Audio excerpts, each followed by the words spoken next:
Halo, Assalamualaikum warahmatullahi wabarakatuh. Ya, kali ini kita akan mempelajari tentang masih aplikasi teori graf. Kalau minggu lalu kita mempelajari tentang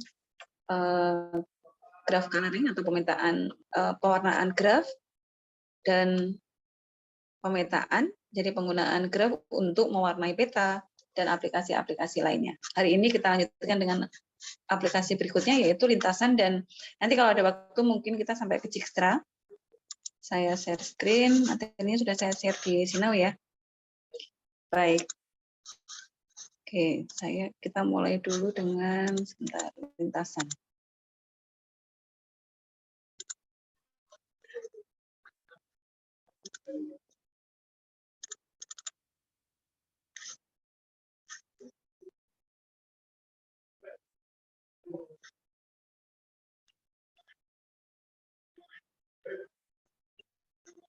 Oke. Oh, nah ini.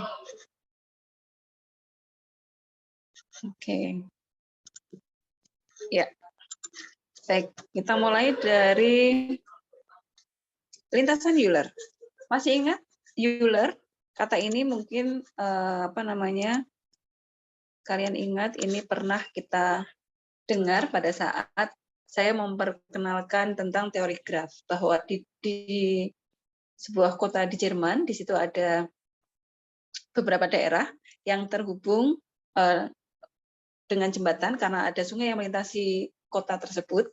Nah, kemudian Euler, profesor yang ada saat itu, berpikir bagaimana dia bisa melintasi semua jembatan hanya satu kali dan melampaui semua kota yang ada di dalam kota tersebut, gitu ya. Nah, hari ini kita akan mempelajari itu. Jadi lintasan Euler ini diberikan nama untuk menghormati penemunya ya. Jadi lintasan Euler adalah lintasan yang melalui masing-masing garis atau sisi dari dalam graf itu tepat satu kali. Jadi kita mencoba melintasi garis-garis yang ada dalam sebuah graf dan hanya boleh melintasi sekali aja. Itu namanya lintasan Euler. Tidak harus kembali ke titik semula ya, tetapi kita bisa melalui semua garis yang ada di graf itu tepat satu kali.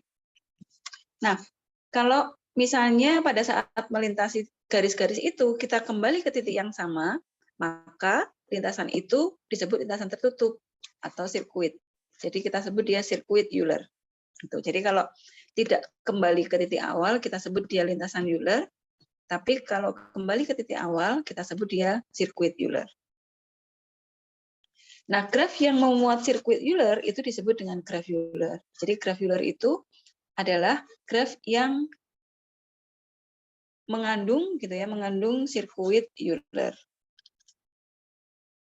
Sedangkan yang mengandung lintasan aja bukan sirkuit, artinya ketika kita mencoba semua jalan di dalam graf itu nggak kembali ke titik semula gitu ya. Jadi hanya menunjukkan lintasan Euler. Nah, graf itu disebut dengan graf semi Euler. Tapi kalau graf Euler itu harus ada sirkuit Euler di dalamnya. Ya, kalau hanya lintasan maka grafnya kita sebut graf semi Euler. Kita coba lihat contoh sirkuit Euler itu seperti apa. Ini ada graf dengan 5 titik dan 4 garis. Kalau kita mulai dari titik P, ini biru titik P, ini kita gambarkan titik-titiknya dulu ya. Oke, ini P, ini Q, S, R, T. Lalu kita coba mulai dari P ke titik S. Kemudian dari S ke titik Q, lalu dari Q ke T, dari T ke S lagi, S-nya dikunjungi 2 kali, boleh nggak apa-apa. Kemudian dari S ke R, lalu dari R ke P. Semua lintasan kita lihat sudah dilalui. Ya, jadi ada berapa nih? 6 garis atau 6 edge di dalam graf itu dan semuanya sudah kita lalui dan kembali ke titik P lagi. Ini yang disebut dengan sirkuit Euler. Jadi semua garis di dalam graf itu kita kunjungi tepat satu kali atau kita lewati tepat satu kali. Nggak ada yang ketinggalan. Ya. Itu tadi contoh sirkuit Euler. Nah, kalau contoh lintasan Euler, kita lihat contohnya. Ini masih 5 titik PGRST. Kemudian kita mulai dari titik P. Pertama kali ke S, kemudian ke Q, lalu ke T, kemudian ke S, kemudian ke R, dilanjut ke P, dilanjutkan lagi ke Q. Nah, kita lihat nih, ini berangkatnya dari P, tapi terakhir di Q. Dan perjalanannya adalah menempuh semua lintasan itu tepat 1 kali gitu ya, tapi nggak kembali ke titik semula.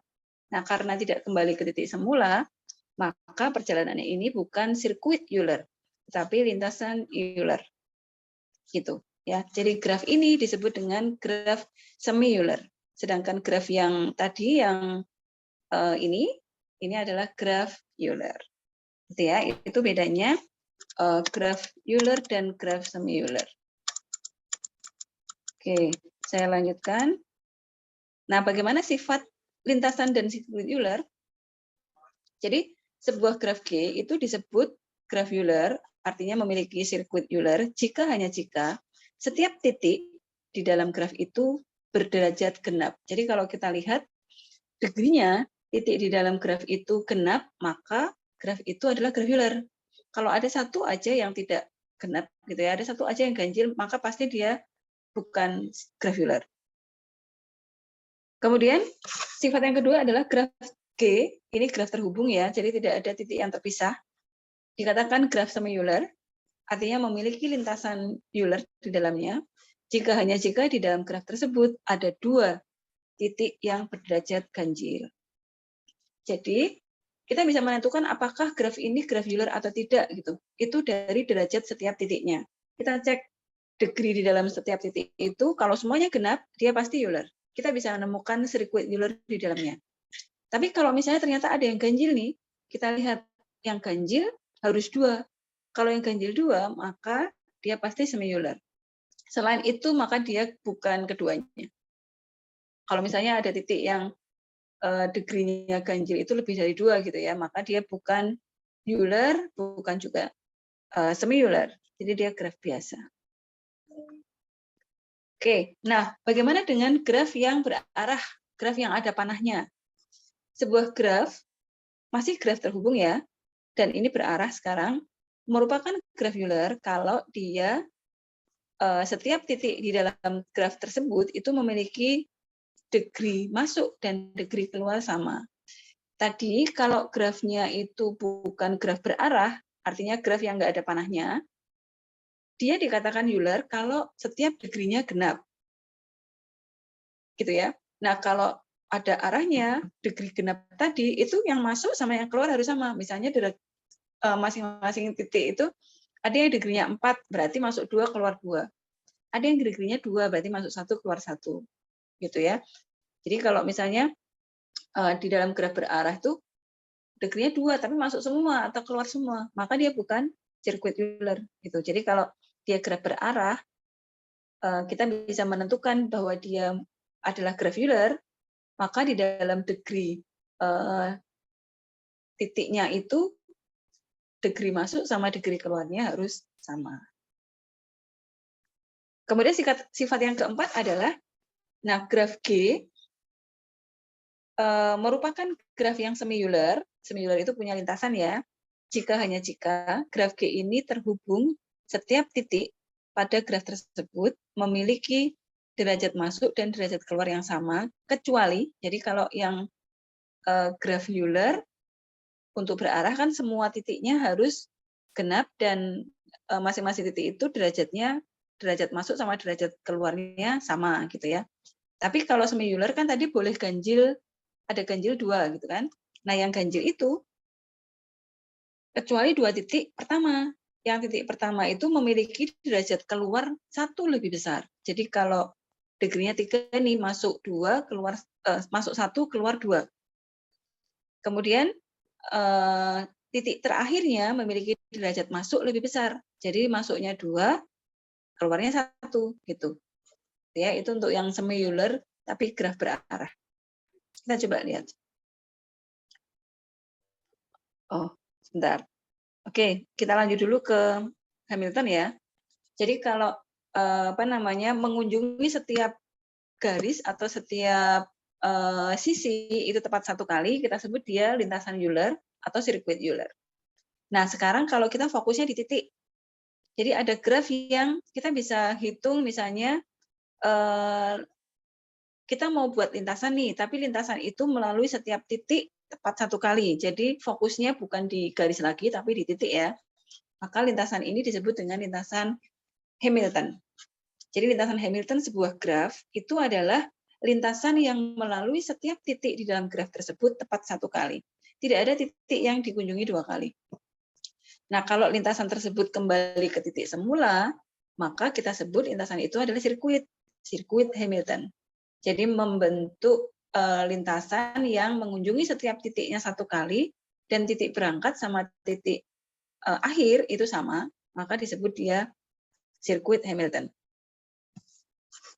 Nah, grafnya, kalau di dalam graf tersebut ada sirkuit Hamilton, maka kita sebut dia graf Hamilton. Kalau hanya mengandung lintasan Hamilton, ya kita sebut dia graf semi Hamilton. Ya, sama kayak Euler tadi. Oke, jadi kita sudah punya, sudah mengetahui dua terminologi ya, lintasan Euler sama lintasan Hamilton. Lintasan Euler itu adalah kalau kita bisa mengunjungi setiap garis tepat satu kali. Kalau kembali ke titik awal, titik akhir dan titik awal sama, berarti kita sebut dia sirkuit Euler. Tapi kalau mengunjungi titiknya satu kali, maka kita sebut lintasan itu adalah lintasan Hamilton. Gitu ya. Jadi bedanya Euler sama Hamilton adalah kalau Euler itu titik beratnya di garisnya atau sisinya, tapi kalau Hamilton titik beratnya di titiknya, di vertexnya. Gitu. Oke, kita lihat contohnya kalau Hamilton seperti apa. Ini contoh graf semi Hamilton.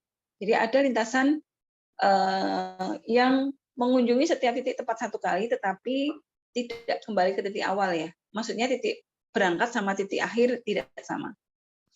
Kita gambarkan dulu titiknya, PQRT. Ini, yang berwarna kuning adalah titik awal. Kita mulai dari T ke R, ini dikunjungi sekali, ini juga sekali. Lalu dari R dilanjut ke P, sekali. Dari P ke Q, juga sekali. Dari Q ke, oh sudah. Karena sudah dikunjungi semua. Dan berakhir di sini, berakhir di Q. Itu kan garisnya ada yang tidak dikunjungi, Bu. Gitu. Karena kita bukan mengunjungi garis ya, tapi titik. Jadi titik berangkatnya T, titik akhirnya Q. Tapi mengunjungi semua titik. Nah, ini yang disebut dengan lintasan Hamilton. Grafnya graf semi Hamilton. Gitu. Kalau yang graf Hamilton, berarti harus ada sirkuit ya. Kita coba mulai dari P, ini contoh grafnya. Kita buat titiknya dulu, PQ RT, dari P ke Q. Kemudian dari Q ke T, lalu dari T ke R, lalu dari, oh sudah ya, selesai. Oh, sorry, kurang satu lagi. Dari Q ke P lagi. Nah, ini adalah graf Hamilton. Nah, kita coba lihat, ini degree-nya 2. Ini degree-nya 3, ini 3, ini 2. Berarti, oh ini salah. Ini harusnya kan gini nih.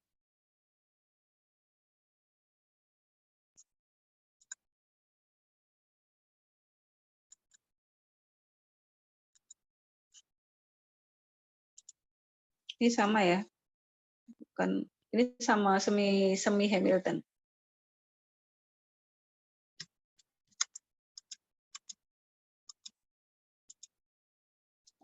Mengunjungi semua titik, tapi berakhir di sini. Kemudian kalau yang ini juga sama. Mengunjungi semua titik dari P, Q, T, R. Ya, cukup sekali. Di sini aja sih.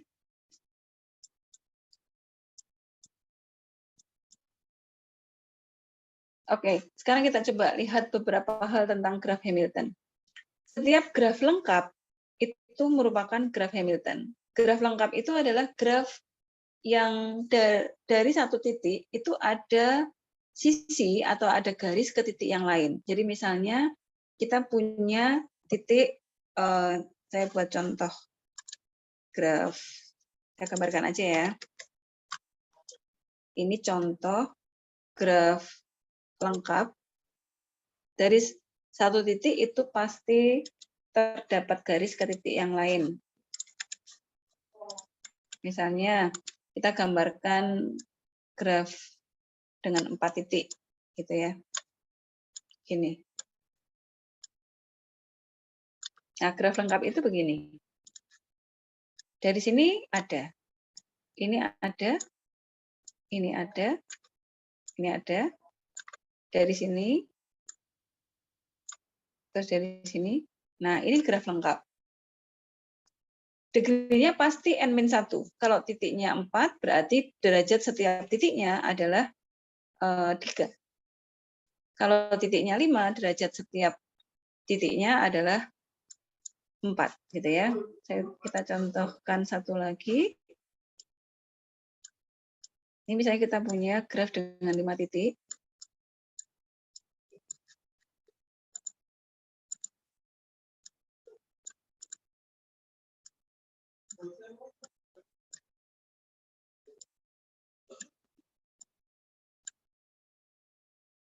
Ini ada titik ke sini.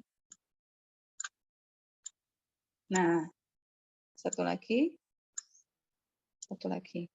Nah, jadi setiap degree-nya pasti N-1, karena titiknya 5, degree-nya setiap titik adalah 4. Ini 4, 4, 4, 4, 4. Dari mana degree-nya? Degree atau derajat itu adalah banyaknya garis yang nempel di setiap titik. Gitu ya. Ini adalah contoh graf lengkap. Oke. Saya simpan dulu.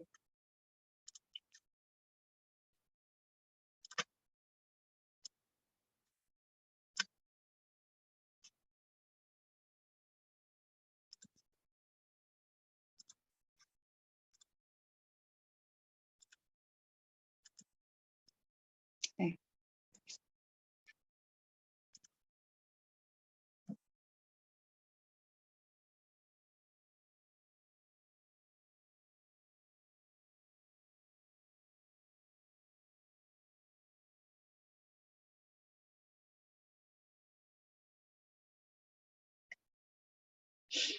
Oke, ini contoh graf lengkap ya. Saya lanjut. Ya, kembali kita lihat tentang graf Hamilton, bahwa setiap graf lengkap itu merupakan graf Hamilton. Maksudnya berarti ada sirkuit Hamilton di sana. Kita coba, apa betul sih? Misalnya ini yang 4 titik dulu ya, kita coba yang 4 titik.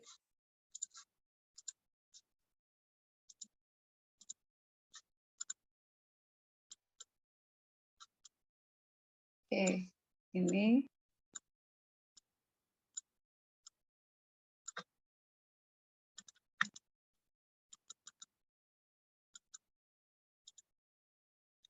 Oke, dari sini ke sini. Lalu dari sini ke sini.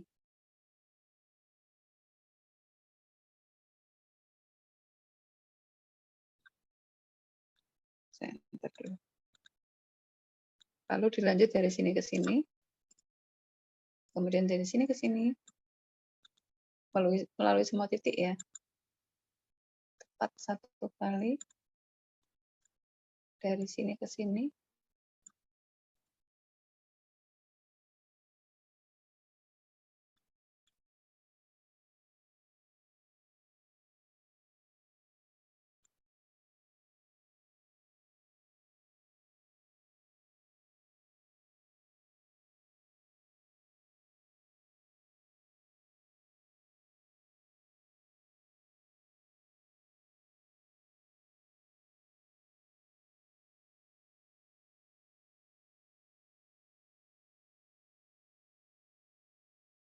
Oke.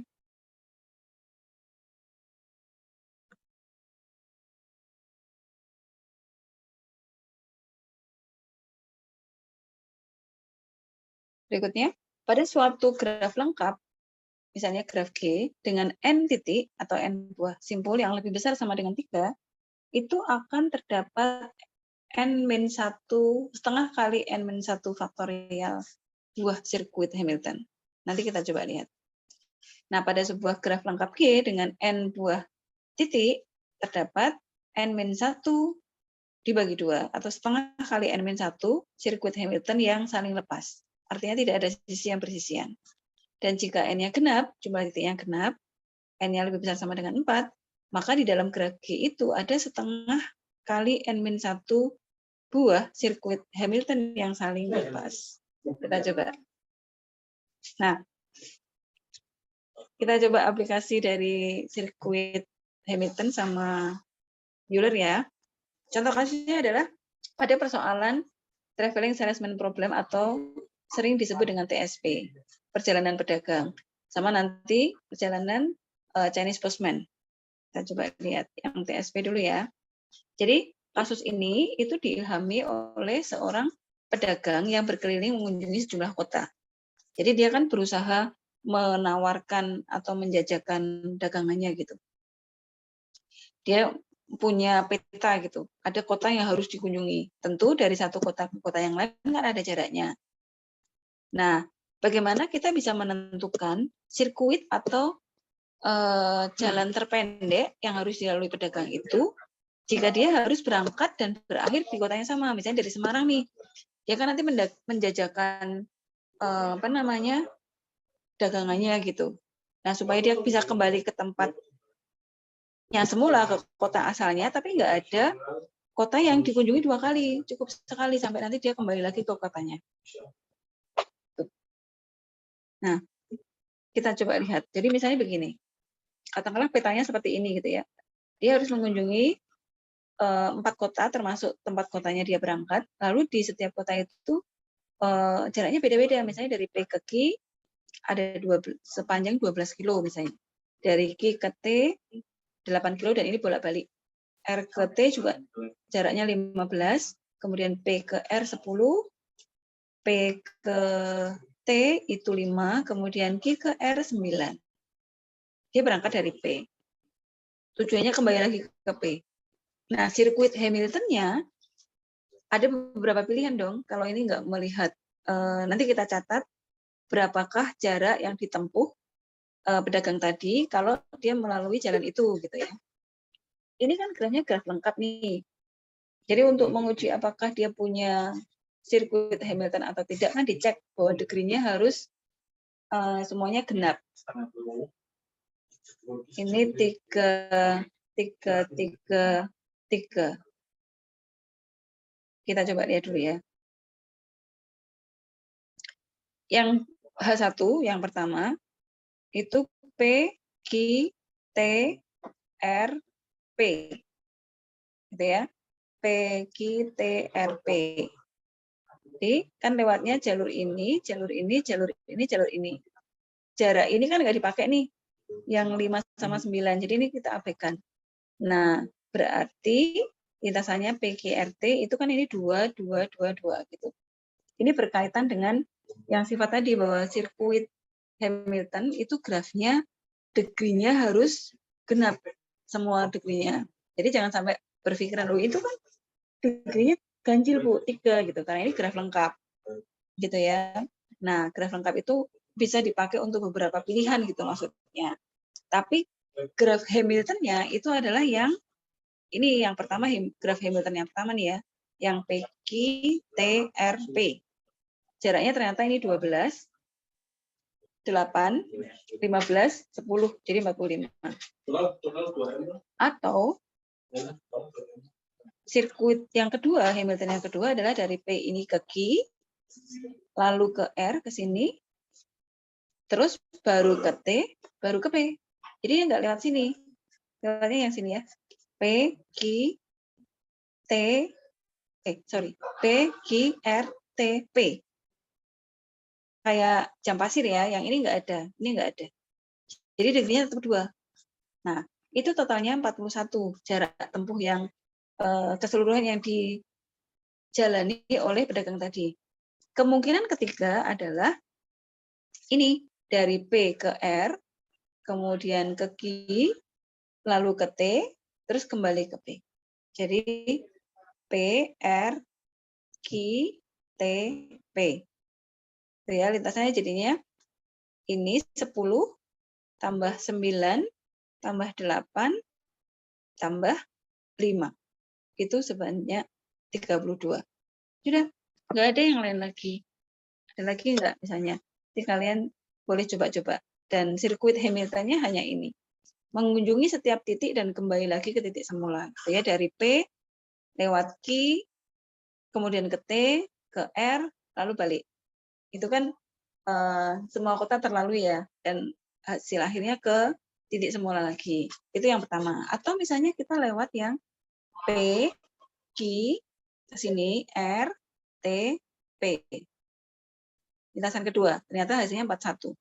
Atau berikutnya, kita lewat yang sini nih. P, ke R, lalu ke Q, lalu ke T, lalu ke P. Dan itu 32. Sudah nggak ada jalur lain. Misalnya kalau kita lewat PR, kalau tadi kan ke sini ya, ke Q ya. Ini pilihannya ke sini misalnya T. Kan sama dengan yang tadi. Sama yang pertama. Jadi sirkuit Hamiltonnya cuma 3. Dan yang terpendek adalah yang PQRQ, PRQ, TP. Jadi PR, Q, baru T. Terus kembali ke P. Gitu ya, karena jaraknya hanya 32. Oke, sirkuitnya begini kalau digambarkan tadi. Ini yang 45, ini yang 41, ini yang 32. Oke.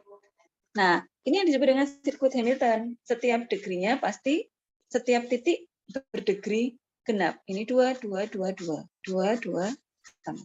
Gitu. Ya. Nah, contoh yang kedua adalah persoalan tukang pos Cina, Chinese Postman Problem. Jadi bagaimana tukang pos ini mengantarkan surat di sepanjang di seluruh kota gitu ya, tapi dia nggak mau bolak-balik gitu. Jadi jalan itu tuh dia tempuh sekali aja. Jadi di setiap jalan ini misalnya banyak pintu gitu. Tapi dia nggak balik, jadi ke sana nanti lanjut lagi ke jalan yang lain.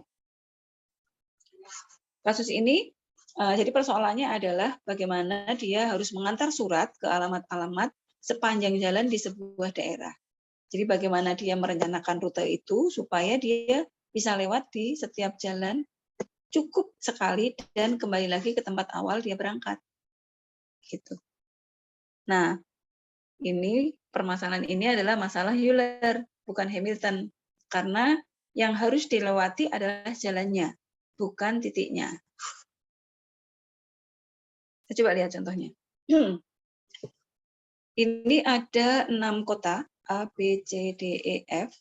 Kemudian di antar kota itu ada jarak-jarak tempuhnya.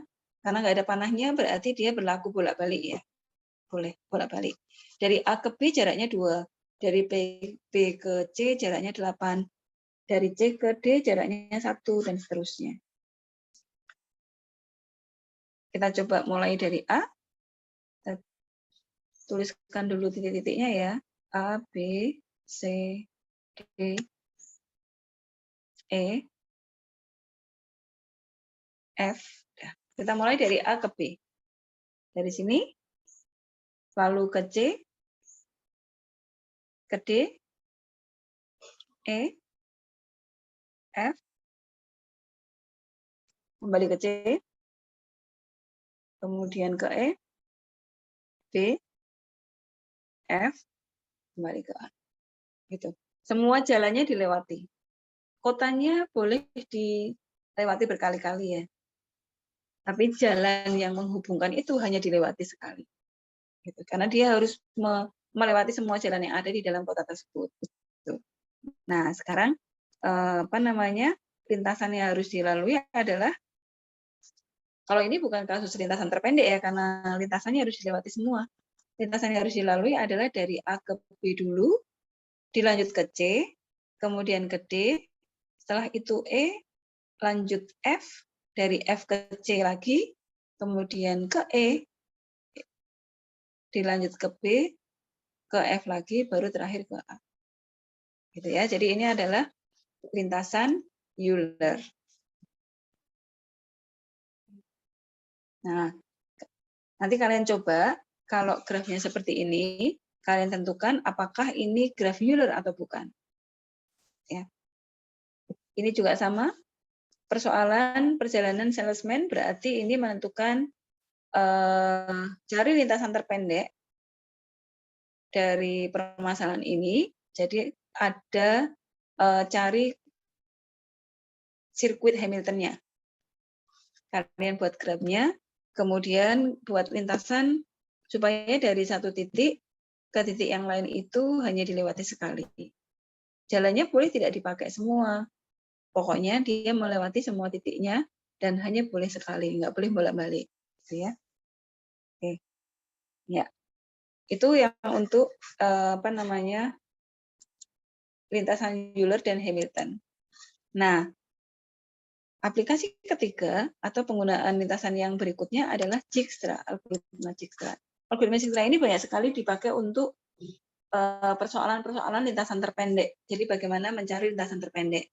Algoritma ini banyak sekali, nanti kalau kalian punya persoalan untuk mencari lintasan terpendek, kita bisa pakai algoritma ini.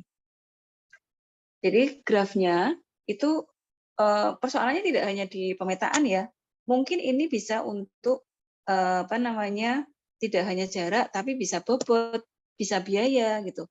Atau misalnya kalau di dalam jaringan komputer ini misalnya waktu gitu atau beban gitu ya, atau response time dan sebagainya.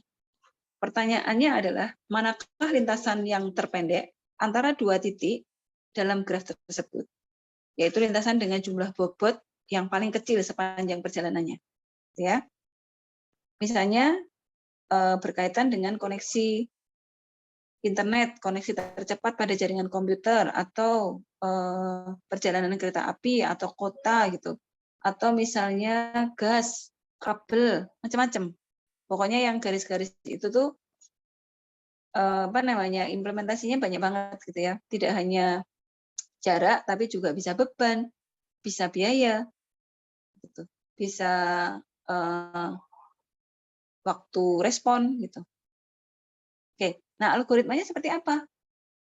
Algoritmanya seperti ini. Jadi ini adalah prosedur berulang yang digunakan untuk mencari lintasan terpendek dari titik A sampai Z dalam graf berbobot. Maksudnya di dalam graf yang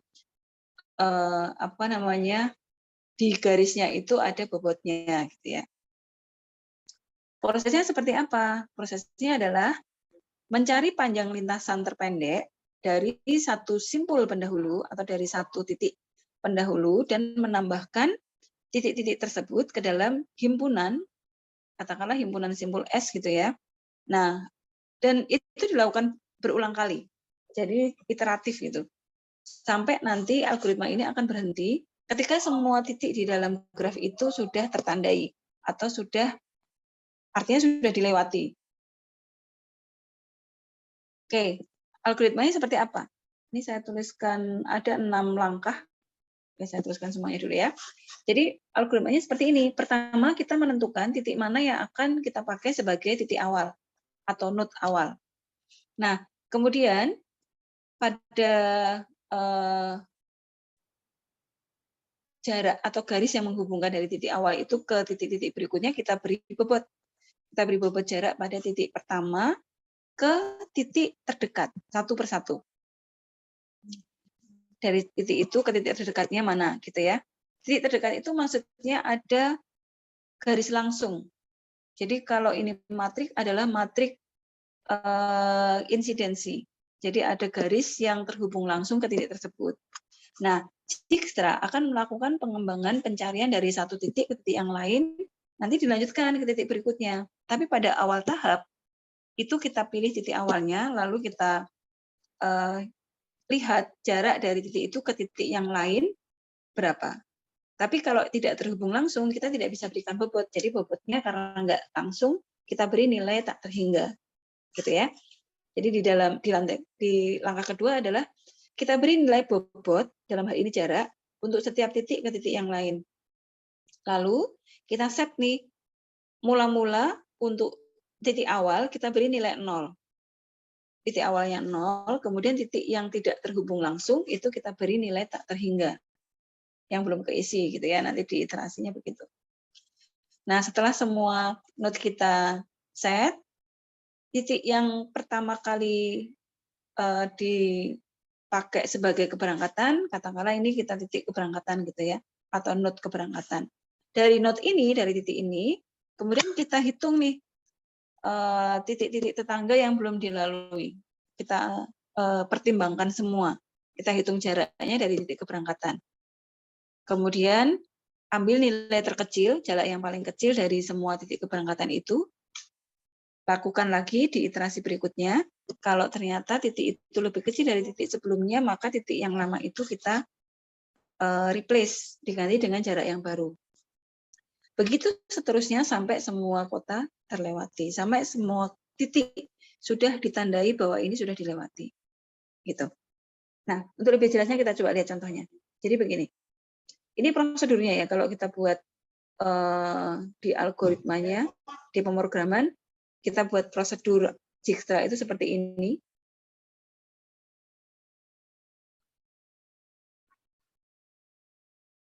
Oke, jadi ada simpul A sampai Z, misalnya V0, V1, V2 sampai Vn gitu ya. Kemudian bobotnya juga, bobotnya bernilai otomatis positif, misalnya bobotnya adalah V titik ke I sampai ke J, jaraknya berapa? Karena bobot ini menunjukkan jarak. Jadi jarak dari VI ke VJ. Nah, kalau tidak ada jarak langsung, itu kita beri tak terhingga. Jadi kalau dari VI ke VJ tidak ada garis, kita beri tanda tak hingga. Dan ini kita lakukan iterasi dari 1 sampai ke N sejumlah titik. Titik awalnya, LA-nya kita isi 0, kemudian S-nya mula-mula kosong. Gitu ya. Oke, jadi ini keterangannya, label-label itu diinisialisasi dari titik A, mulai 0, kemudian tak terhingga itu kalau tidak ada garis langsung, dan himpunan S kosong.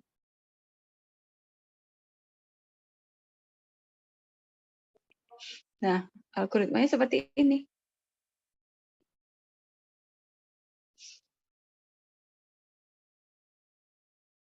Ya.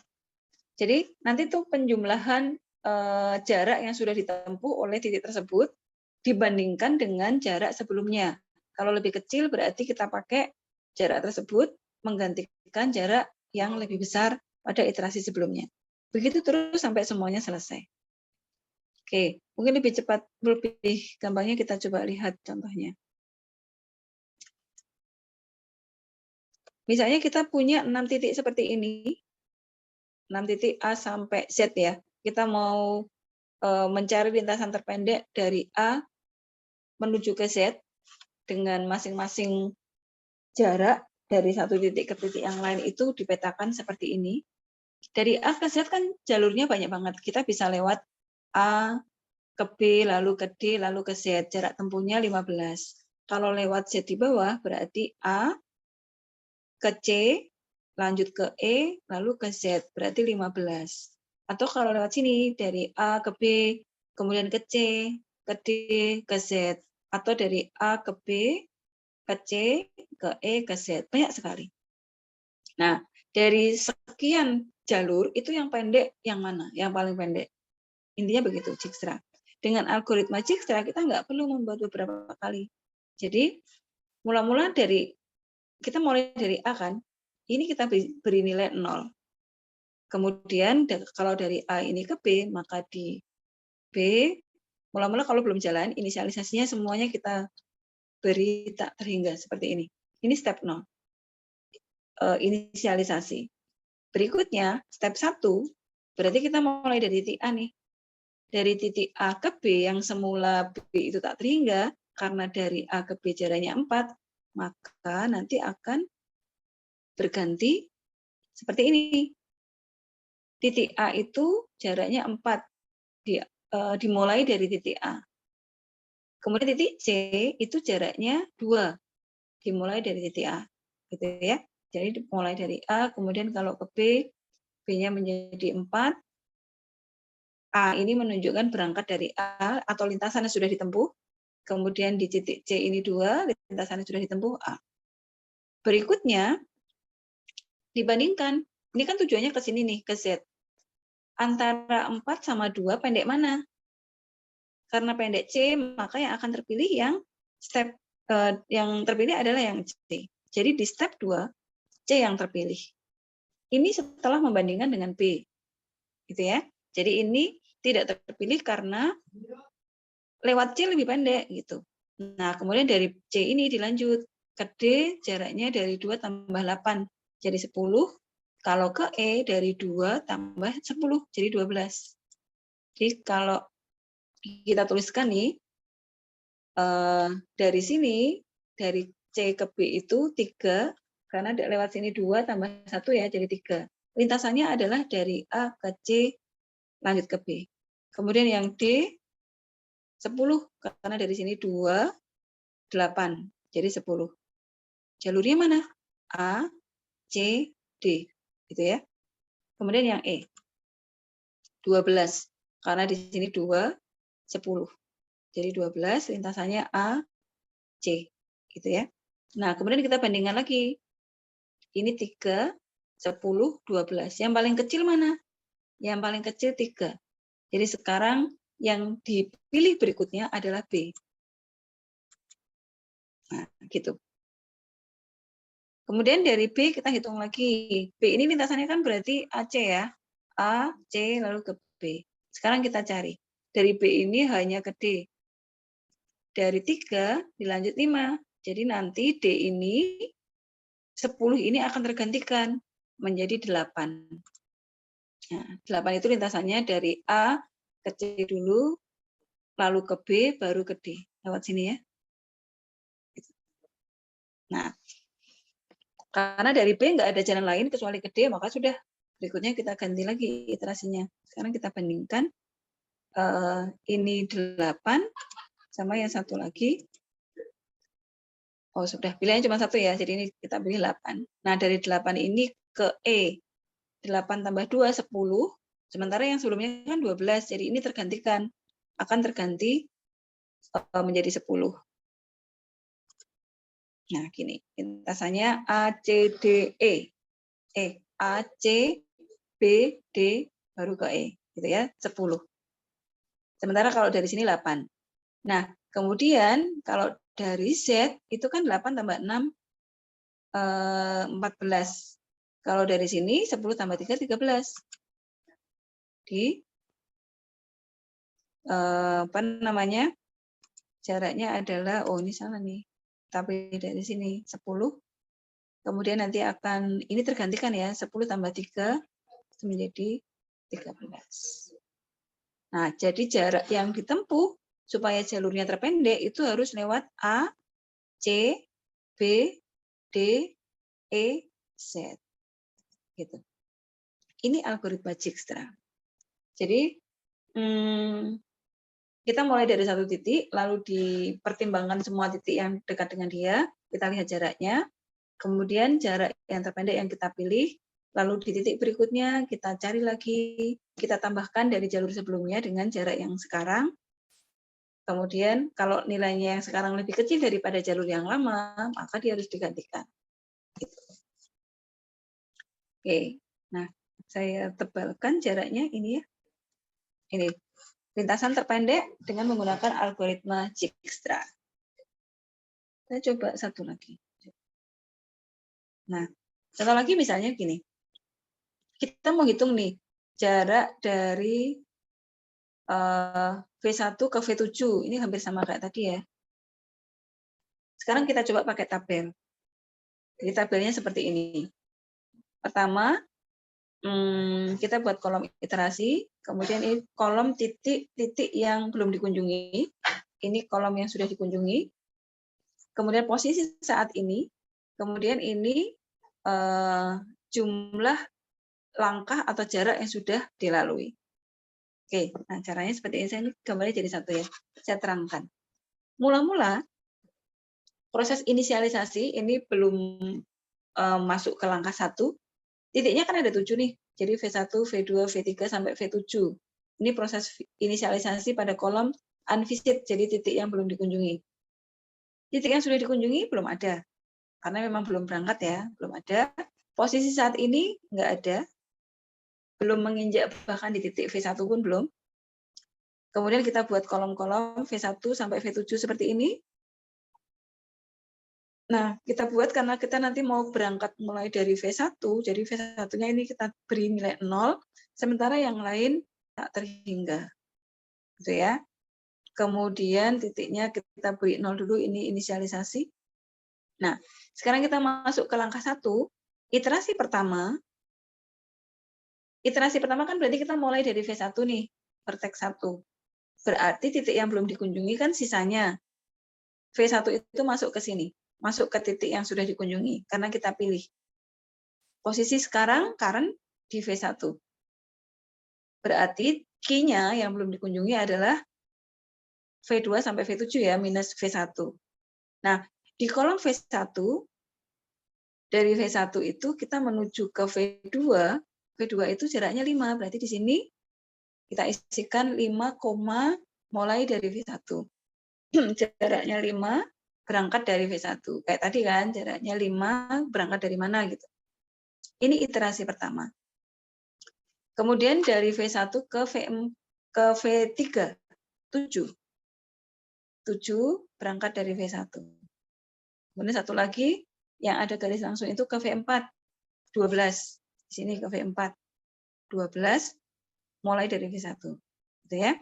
V5, V6, V7, karena tidak ada garis langsung, berarti kita tulis tak terhingga. Gini, ini artinya tidak ada garis langsung dari V1 menuju titik V5, V6, V7 pada iterasi pertama. Ya. Kemudian dari 3 titik ini kita pilih yang paling kecil, 5, 7, 12. Yang paling kecil 5. Berarti pada iterasi berikutnya titik yang terpilih untuk dikunjungi adalah V2. Jadi di iterasi kedua titik yang dikunjungi V2. Sekarang posisi sekarang adalah di V2, berangkat dari V1. Jadi yang sudah dikunjungi adalah V1, V2 gitu ya. Yang belum dikunjungi berarti dikurangi lagi. V3 sampai V7, minus V1 dan V2. Sekarang kita cek. Dari V2 ke V3 di sini, itu panjangnya 1. Padahal V2 tadi sudah 5. Jadi 5 tambah 1, 6. Berangkat dari mana? Dari V2. Ini pada iterasi kedua. Ya, nilai ini menggantikan nilai 7 yang sebelumnya, karena ini lebih kecil kan? Ini V2, dan ini di iterasi kedua. Kemudian, dari V2 ke V4, V2 ke V4, nggak ada. Karena tak terhingga, kalau tidak ada kan berarti tak terhingga. Kalau tak terhingga berarti kita bandingkan sama iterasi sebelumnya. Jadi di V4, dari V2 ke V4, di sini 12. Sebelumnya kan kalau lewat V1 itu 12. Jadi ini yang kita pakai. Dibandingkan dengan tak terhingga. Jadi tetap 12. Dari V2 ke V5, dari V2 ke V5 itu 6. Ditambah sebelumnya 5, jadi 11. Jadi 6 tambah 11, tambah 6 tambah 5, 11. Kemudian dibandingkan sebelumnya tuh nggak ada, jadi ini 11. Ini di iterasi kedua. Ini 1 karena kita pakai ini ya. Kemudian dari V2 ke V6, nggak ada, jadi tak hingga. Di sebelumnya juga nggak ada. Nah, baris ini mana yang paling kecil? 6 yang paling kecil. Jadi ini yang kita pilih. Jadi di iterasi berikutnya, titik yang terpilih adalah V3. Masuk ke sini. Masuk ke sini. Di sini hilang. Kemudian kita cek dari V3 ke V4. V3 ke V4 itu 1. V3 ke V4 1, padahal sebelumnya sudah 6, jadi 7. Ya. V3 itu sudah 6, berarti tambah 1, 7. Berangkat dari V3 pada iterasi ketiga. 7 itu harusnya dibandingkan nih sama atasnya. 7 dibanding 12 sama tak terhingga, kan paling kecil 7 ya. Jadi ini yang kita tulis. Kalau misalnya ternyata hasil yang baru itu lebih besar, berarti kita pakai data yang lebih kecil di atasnya. Kemudian dari V3 ke V5 itu tambah 5. Ada 5 jaraknya. Padahal di V3 sebelumnya itu adalah 6. Jadi 5 tambah 6, jadi 11. Kemudian V3 ke V6, sini 10. Padahal sebelumnya adalah 6, jadi 10 tambah 6, 16. Kemudian V3 ke V7 tidak ada tak hingga. Padahal jarak sebelumnya nggak ada ya, jadi tetap tak terhingga. Nah, ini cari lagi yang paling kecil. Yang paling kecil adalah 7. Ini kan 7, 11, 16. Paling kasih 7. 7 berarti kita pilih V4. Masuk ke sini, jadi di iterasi keempat, kita pilih titiknya, karenanya sekarang V4. Dari V4 ke V6, 13. Dari V4 ke V5 nggak ada ya, tak terhingga, berarti kita ambil iterasi yang sebelumnya, 11. Sini. Kemudian dari V4 ke V6, di sini 13. 13 ditambah, 13 kalau ditambah 12 kan, 13 ditambah iterasi sebelumnya.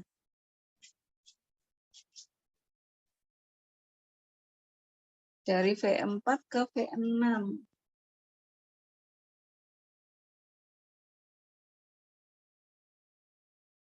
Kalau ditambah 13 itu berarti 29, tapi dibandingkan dengan yang kalau lewat 16. 16 itu di iterasi sebelumnya ya, lewat V3. Lewat V3 itu di sini. V3 itu sudah 6, kemudian tambah 7 ya, 7 tambah 11 tambah 5. Buat sini. Itu 16. Jadi karena 16 lebih kecil berarti 16 tambah 13 lebih kecil berarti kita lewat 13. Sampai mana tadi? Ini ya. V4 ke V6. V4 ke V6 13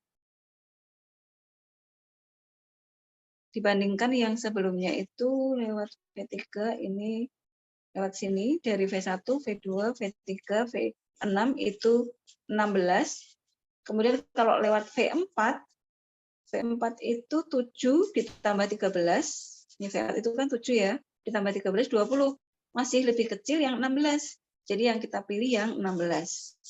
20-nya nggak kepilih. Jadi tetap memakai iterasi ketiga di sini. 16. Kemudian dari V4 ke V7 tidak ada, berarti masih tetap yang dari titik sebelumnya V3 nggak ada juga, jadi masih tak terhingga. Ini masih diisi tak terhingga, masih ikut di iterasi ketiga. Kita cari lagi yang lebih kecil antara 11 sama 16. Lebih kecil 16, berarti ini yang kepilih di iterasi berikutnya, V5. V5 menuju ke 6, di sini 2. Padahal di iterasi sebelumnya V5 itu 13. V5 itu 16.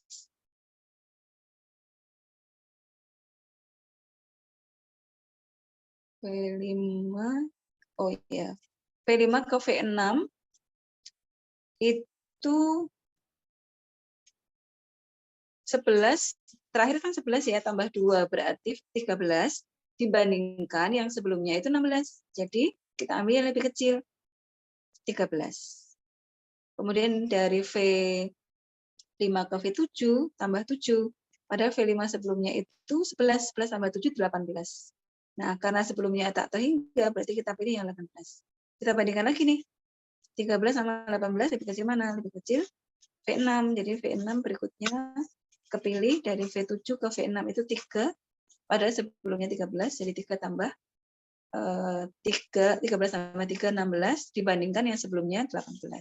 Jadi yang paling kecil adalah yang 16. Pada iterasi ke-6. Jadi jaraknya 16, yaitu lewat V1, kemudian V2, V3, kemudian V1, V2, V3, V5, V6.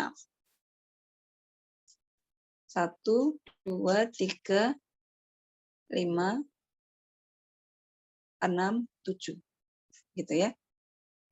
Nah, jadi total jaraknya adalah 16. Ya. Itu contoh Dijkstra. Nah, tugas kalian selain yang 2 tadi, ini tentukan jarak dari dari di sini U0 ke titik D. Jarak terpendek dari sini ke sini. Dari U0 ke D. Dengan jarak seperti itu pakai Dijkstra. Ya. Dari ini ke sini. Oke, jadi tugasnya 3 ya. Oke, nah itu materi untuk lintasan. Mudah-mudahan apa yang saya sampaikan bisa diterima. Nanti dicoba tugasnya. Materi UTS-nya sampai di sini. Oke, terima kasih. Kita lanjutkan materi berikutnya setelah ujian tengah semester. Selamat siang. Wassalamualaikum warahmatullahi wabarakatuh.